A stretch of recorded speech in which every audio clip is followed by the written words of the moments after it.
So good morning. Welcome to a Weaving the Waterfront meeting of the City of Kingston. Today's focus is the Climate Adaptive Design Project of Kingston Point Park and Beach. Please note this meeting is being recorded and the full video and transcript will be available on the city's website. My name is Julie Noble and I'm the Sustainability Coordinator for the City of Kingston, and I'm being joined today by the full Climate Adaptive Design team. Thank you for joining us in this challenging time. This is not the standard way of us having our project meetings, so I appreciate your patience. Before I hand it over to Fran Dunwell to open up our remarks, I do want to just ask one more time that as you're joining, and welcome so much for being here, please make sure you stay mute, also that you are off screen so that we can have our presenters focused. I'd like to now pass it over to Fran Dunwell of the New York State Department of Environmental Conservation's Hudson River Estuary Program for some opening remarks. Fran? Thank you, Julie. Thanks, Julie, and good morning, everyone. The Hudson River Estuary Program of the New York State Department of Environmental Conservation has sponsored this project. Our mission is to protect the Hudson River and the watershed, and also to help people and communities become good stewards of the estuary and to interact well with nature. So we recognize that low-lying communities on the Hudson, such as the City of Kingston, are already experiencing flooding and storm surge, and the prospect of additional flooding with sea level rise is very much on our minds. So we are working with the City of Kingston to think about how the city can adapt to climate change, and as part of that, we put out an RFP to identify a site within the city that we could explore some designs for a possible adaptation project. There were a number of projects that were proposed. This one for Kingston Point Beach was selected, in part because the beach is a really unique asset, not just in the city, but also for the Hudson Valley. It's one of only a couple of public beaches on the Hudson, and a really important resource, and also very susceptible to flooding at this time. We've been working with the city to invest in making the beach more accessible, making improvements such as the pavilion, some accessible bathrooms, accessible wheelchair accessible ramp for the beach, and we've really enjoyed our relationship with the city. Libby Zimitis from our program is going to be presenting later on, and Dan Miller is on the phone. He's also been very involved in the program. So it's our pleasure to work with you. We're really pleased with the project and looking forward to hearing what you have to say. So thank you, Julie. I have to hop off at 11, so I will be here for part of the meeting. Thank you so much, Fran. We can't express our gratitude more for all of the support that we have through the Hudson River Estuary Program, and a lot of work that you see around Kingston is because of your support, so thank you. I want to pass it over now to Libby Zimitis, also from the Hudson River Estuary Program, for some remarks. Libby? Hi, thanks, Julie. Thank you, Fran. I'm Libby Zimitis. I lead our climate change team here at the Hudson River Estuary Program. We're part of the state's Department of Environmental Conservation and also Cornell University. I'm sure many of you have been thinking about, wildfires burning in the West, and Tuesday there were a near record 5 active tropical storms in the Atlantic Ocean. So, while some places are dealing with fire and drought, we have an abundance of water here in New York. So flooding and sea level rise are 2 of the major climate risks that have been identified for our state. I've been fortunate to work with Julie and the City of Kingston since 2012, trying to work on how to adapt to these different climate conditions that are changing. Especially after we had our unprecedented damages from hurricanes Irene and Sandy in 2011 and 2012. So our program and our team envisions a future where Hudson Valley communities are thriving, beautiful models for adapting to climate change, especially using nature-based solutions. As Fran mentioned, the Kingston Point Beach really is a gem of the region. I actually made some time this summer to go there and go swimming with my family, and I realized what an important asset it is, not only to the community, but to the whole region as a whole. So I really think it's important to recognize these uses that we have today and how we can protect and adapt them to ensure that future generations have those same opportunities. Whether they're changed a little bit or in different locations, we can still protect those assets and those uses.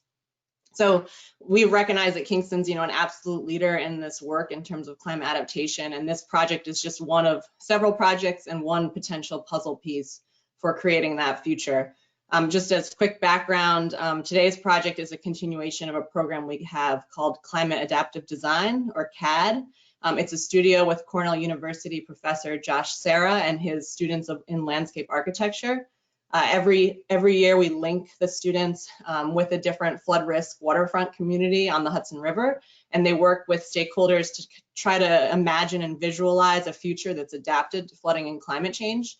So the idea is to use design as a way to, inspire change for the future, but it's also very aspirational, and you get a lot of different concepts coming out of the studio, whereas today our project is a continuation of that. It's trying to delve deeper and really start to take into consideration some of the realities on the ground and come up with an actual project that can feasibly be implemented. So what you see today is the result of a partnership between professional designers, ecologists, the city of Kingston, and the state, all working together. I would especially like to thank our funder, NUIPIC, and my partner on this project, Dan Miller, one of our habitat restoration specialists. So now I'll let Julie take it away. Thank you so much. Thanks, Libby. It's been fantastic working with you. So before we start, just a few notes. Again, today's Project Advisory Committee meeting is the final presentation of Supermass Studio with e-design dynamics and emphasis design. This is the final preliminary design for the Kingston Point Beach Climate Adaptive Design, which we are very excited to present. As Libby said, funding for this project was made possible through the partnership of the Hudson River Estuary Program and NUIPIC, and funding went directly to Supermass. But the city of Kingston is super grateful for the opportunity to engage in this whole process. We, as a city, have been participating with stakeholders and partners on Kingston's waterfront to improve resiliency and sustainability of the shoreline, to implement an economic development strategy, and to develop better access to the river, parks, and open space on the waterfront. Just this morning, I was down, as I am every morning and afternoon, checking in on our active construction project we have at Kingston Point right now that Fran mentioned, that is finalizing our ADA compliance actions that we're doing down at the point. And there's many, many other things that are happening along our waterfront, both on the Hudson and the Rondout. And you can read about all of our exciting work on the waterfront on the Rondout Riverport homepage of the city's website. Specific information about this project can be found at kingston-ny.gov/KPCAD. The project was developed to put together an overall plan with the engineering concept that balanced opportunities for ecological health, resiliency, and recreation. So through engagement with relevant stakeholders, a demonstration project was chosen, which was the development of an engineering design that would utilize the beach as a sea level rise adaptation device while enhancing natural habitats and park programming. This final work provides the necessary design, engineering, and permitting documentation for the city to finalize and subsequently to construct the design. So the purpose of today's meeting is to review the final preliminary design. Any future action that we move forward would have future reviews as we move into construction and final design and construction. There will be a brief presentation by Supermass Studio, who I'll introduce in a second, Tae-Wook Cha, and then you will have an opportunity to ask clarifying questions by typing them into the chat box, which you're welcome to do as we proceed, but we will address those questions at the end of the presentation. At the close of this meeting today, I will also be posting this entire presentation, the recording today, all on our Engage Kingston website, where you'll be able to continue to see that design. So I would like to turn it over now to Tae-Wook Cha of Supermass Studio for the presentation. Thanks, Julie. Can we have the presentation up? Yes, one second.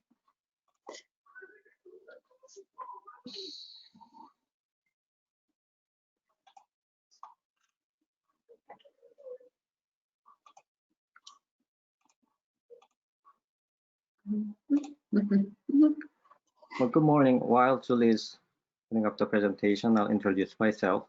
My name is Tae-Wook Cha, a principal at Supermass Studio.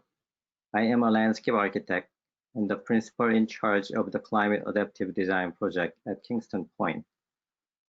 This presentation has been the collaboration between Supermet Studio, landscape architect, and lead planner, E-Design Dynamics, ecological engineers, and Emphasis Design, graphic designers, and public outreach experts. With the guidance from our project partners, New York State DEC Hudson River Estuary Program, NUIPIC, and the City of Kingston. The last but not the least, the inputs from you, the communities in and around the City of Kingston. First and foremost, why are we doing this? I am broadcasting today from the other side of the globe in Seoul, South Korea, where I am visiting my family. Libby mentioned the wildfires in the West. Even here in South Korea, it has been hit by a record flooding this summer and just went through 3 consecutive mega typhoons. Climate change and sea level rise is affecting every corner of the globe, and our coastal towns along the Hudson River is no exception. Next.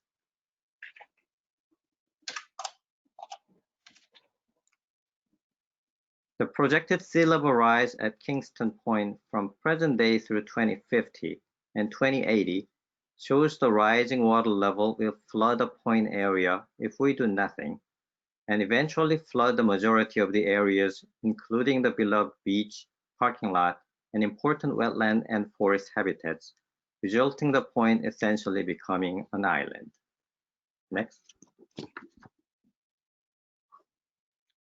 Many of you probably remember the Cornell University's Climate Adaptive Design Studios in Kingston that explored the ideas of mitigating the sea level rise impacts, where this project was originated. Next. This is the Weaving the Waterfront open house event and public survey we conducted in October last year, a citywide celebration of various climate adaptive resiliency projects happening around the Kingston, where we gathered valuable community inputs. Next. As our first step, we looked at the conceptual framework for the entire Kingston Point area and developed 3 alternative scenarios of what might happen with the rising water level. With varying level of interventions, it can become a nature island, or a channel island with a good part of the beach and land protected, or a peninsula that maintains its connection to the land. These scenarios are preliminary and need further study, but they will serve as the initial guidelines for future development of Kingston Point. Based on these scenarios, Kingston Point Beach was selected as the site of the pilot project with the highest potential for flood mitigation, habitat protections, and recreational opportunities. Next.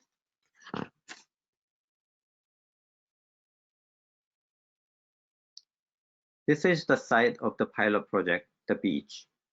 This is pretty much the only river beach accessible to general public on the Hudson. This is important because this is where you get connected and experience the larger ecosystems of Hudson River Estuary. The beach is set between 2 high grounds with well-established forest.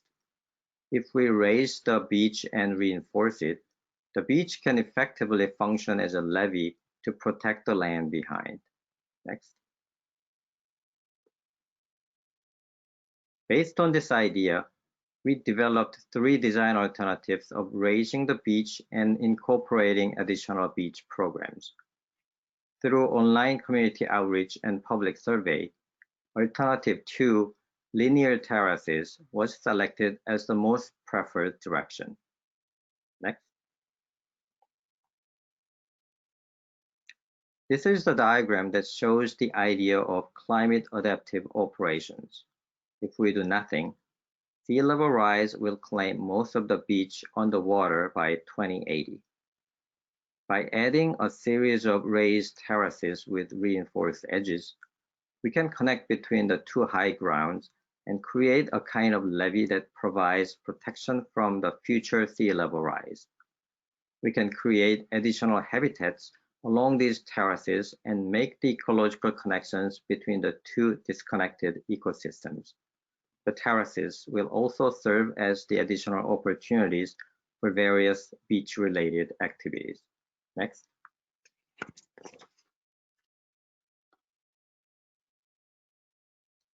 This shows how the newly created beach will adapt to the future sea level rise from present day, year 2050 and 2080. As the sea level rises, raised terraces adapt to the changing water level and continue to provide the beach activities and protect the land behind them. Next. This illustrates the new Kingston Point Beach with its intended programs of flood protection, beach recreation, and habitat creation in a present-day water level.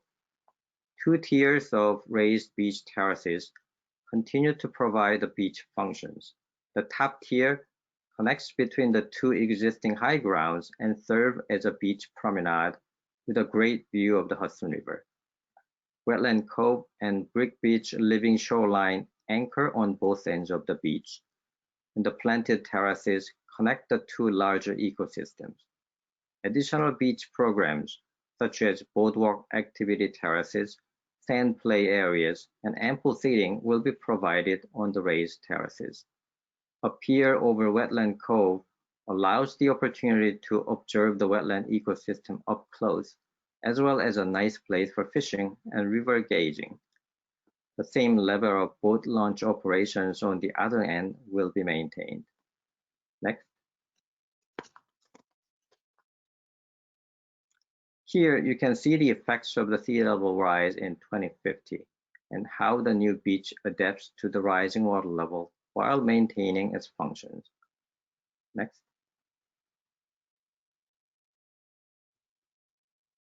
By the year 2080, while a good part of the beach will be claimed by the sea level rise, it will still maintain certain amount of beach activities and continue to provide protection to the land behind. Next. We looked at the existing context of the beach to find the right material for the raised terrace edges. One end of the beach is anchored with a beautiful rock outcrop. The other end shows the iconic brick beach from the area's rich industrial past.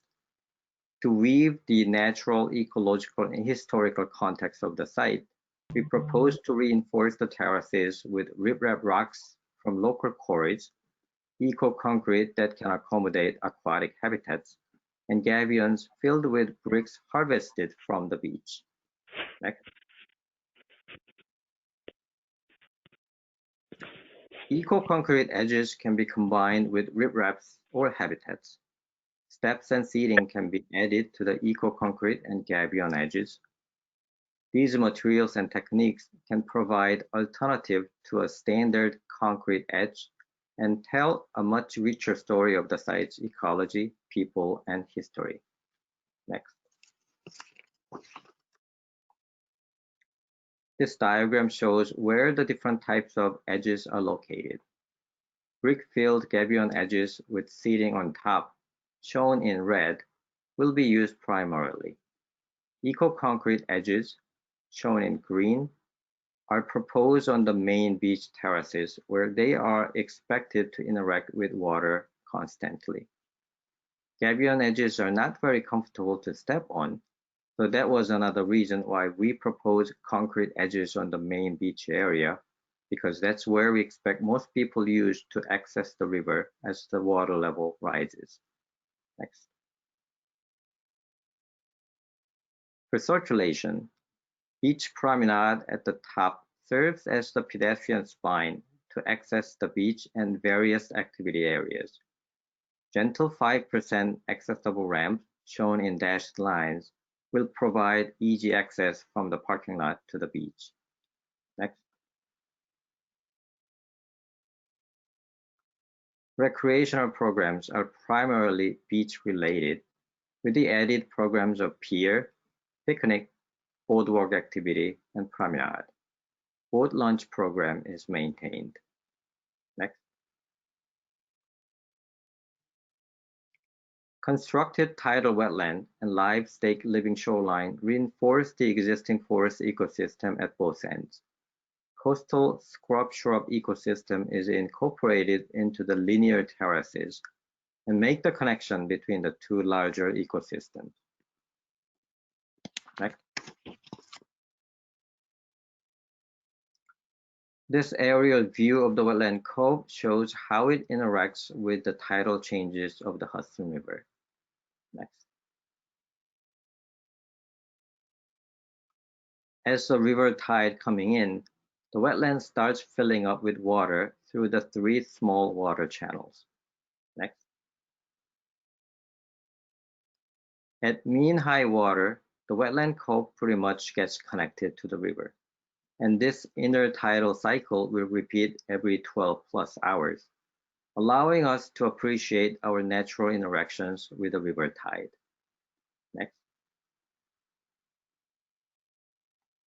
A successional wetland plant community of floating aquatics, deep water emergent, shallow water emergent, and upland adjacent are planned at different levels to work with the tidal changes of the river. Next. With the beach raised and reinforced, the wetland cove is where it opens up to the river and its ecosystems. We want this to be a place where it tells the story of the Hudson River and its ecology and how they are connected to us. Next. The central area of the beach is the program terraces of various beach-related activities. While the core purpose of the project is flood mitigation, this is an important opportunity to add more diverse activities to convert a simple beach into a more fun and exciting beach destination. Next.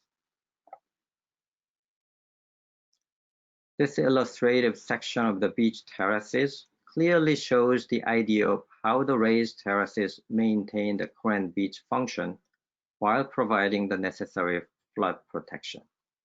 Eco-concrete that provides aquatic habitats is provided in the lower tiers where they expect to interact with water more frequently. This is also where we expect most people to access the river, so the concrete edges provide more comfortable surface to walk on. Next. Planted terraces are linear and narrower. While it does not offer the same spacious beach like the beach terraces, they provide other functions such as boardwalk, activity terraces, sand play for children, habitat gardens, and plenty of seating for river gazing. Next. The upper promenade is where you have the best view of the river, and there will be plenty of long linear benches for seating. Gabion edges filled with local bricks will add more seating and tells the story of the site's industrial past. People will enjoy more places to sit, walk, and play on the planted terraces. Next. Beach terraces maintain the core functions of the beach, including beach volleyball. You can see how the spacious beach terraces turn into more linear planted terraces and connect to the existing forest habitat in the background. Next. As the sea level rises, the lower beach area will go underwater by 2050, but the raised beach terraces will maintain its beach functions. Next.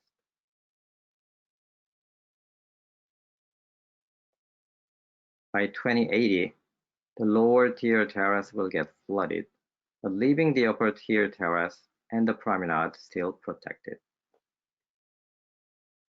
Next. Being the only public beach on the Hudson with a boat launch, a lot of people care about boat launch operations. Our goal was to maintain the same level of operations that you currently have, while raising the beach to protect from future flooding. To achieve that goal, we proposed a two-phased approach. In phase 1, we will raise the high point of the boat launch to the level of 6.28. Why 6.28? That is the level that is 1.5 feet higher than the 2050 mean high water level, and still keeps the approach from the parking lot to a manageable 3% slope. That should give enough protection to the land until the year 2050, while allowing trucks to easily access the boat launch. Next.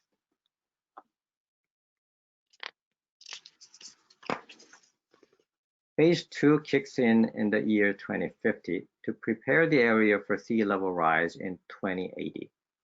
Part of the parking lot will be raised to the level of Promenade, and the opening at the terrace will get closed off for the full protection of the land. Next. You can see how it works until 2050 by just slightly raising the boat launch ramp. Next. For a full protection in 2080, part of the parking lot will be raised and the opening at the terrace will be closed off. Next. Adjacent to the boat launch is the brick beach. We propose to create a living shoreline using live stakes in this area to connect to the existing forest habitat. Live stake is a technique of establishing a plant habitat by driving wooden stakes into the ground. We can see this as an interesting community project, perhaps something we can implement with a small budget to gather community interest and support even before anything would happen. We can all gather together at the brick beach early spring next year, driving live stakes into the ground with mullets, and come back in the fall to see a new plant community starts getting established. Next. We also looked at the signage and wayfinding system for the new Kingston Point. There will be 5 types of signage system. A major park ID sign at the first entry from Delaware Avenue. Parking lot ID signs at the existing and the newly created parking lots. Facility ID signs with park rules at key program areas. An interpretive signage at the key juncture on the promenade that explains the ideas behind the new Kingston Point Beach. And a directional sign that helps people to orient themselves in the park. Next. Similar to the brick-filled gabion edges, we propose to use the bricks from the beach to create the signage system. This gives consistency to the visual experience throughout the park and send consistent message of connecting the new park to the origin of the place. Brick-filled gabions can be used as the main body of the signage. Next. Or they can be used as the foundations of vertical signs. Next.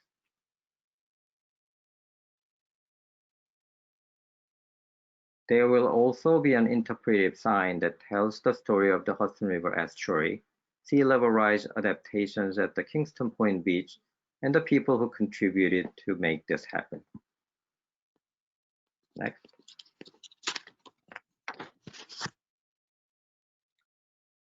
The new Kingston Point Beach will be remembered as an exemplary place of diversity, inclusion, adaptation, and resiliency.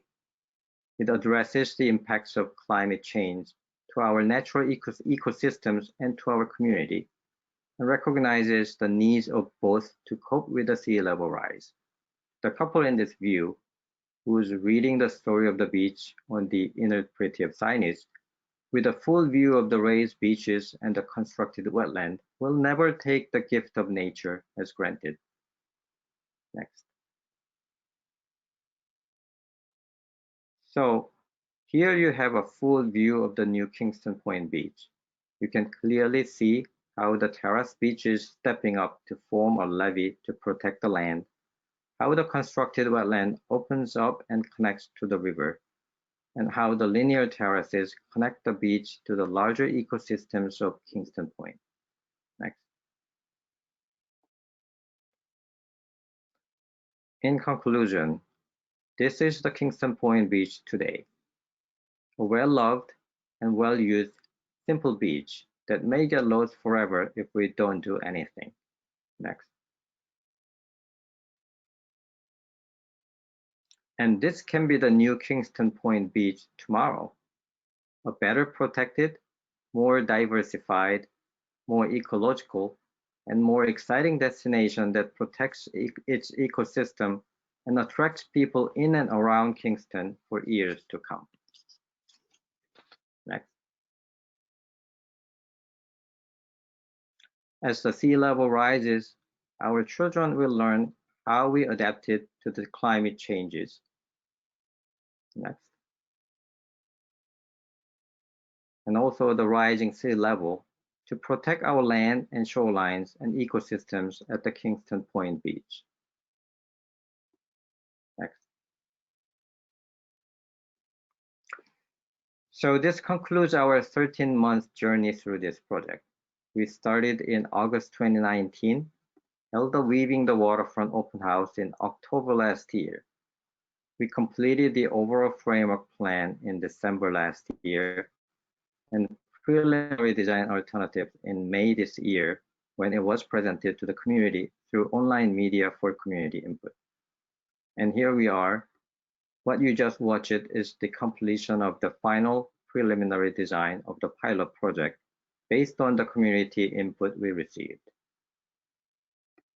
The future phases will include construction documents and permitting and construction of the pilot project.